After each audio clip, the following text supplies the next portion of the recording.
Hi guys, I hope you're well and welcome back to Fit Education's virtual classroom today.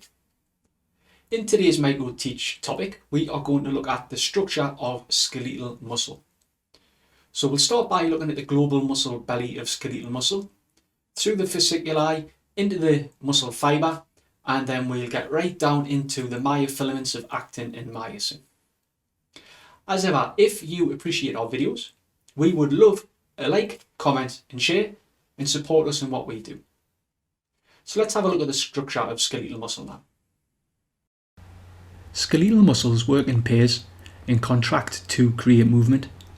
This is possible due to the protein myofilaments, known as actin and myosin, which move over each other, shortening the myofibril in a process known as the sliding filament theory.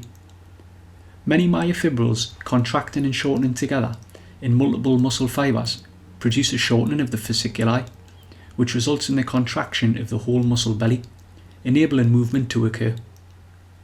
Let's have a closer look at the muscle fibre and see this sliding filament theory in process. We're now looking at a close-up of a muscle fibre, which includes many myofibrils found within it. Each individual myofibril consists of chains of sarcomeres. It is these sarcomeres which are the contractile units of muscle and consists of the protein myofilaments, actin and myosin.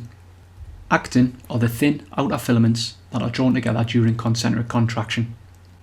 Myosin are the thicker inner filaments which have projecting heads for connecting to the actin filaments during muscular contraction.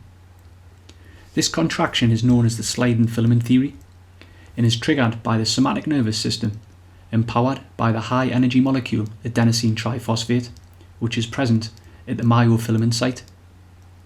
The actin and myosin myofilaments do not decrease in length. They slide over each other, shortening the length of the sarcomere, as seen here in this example.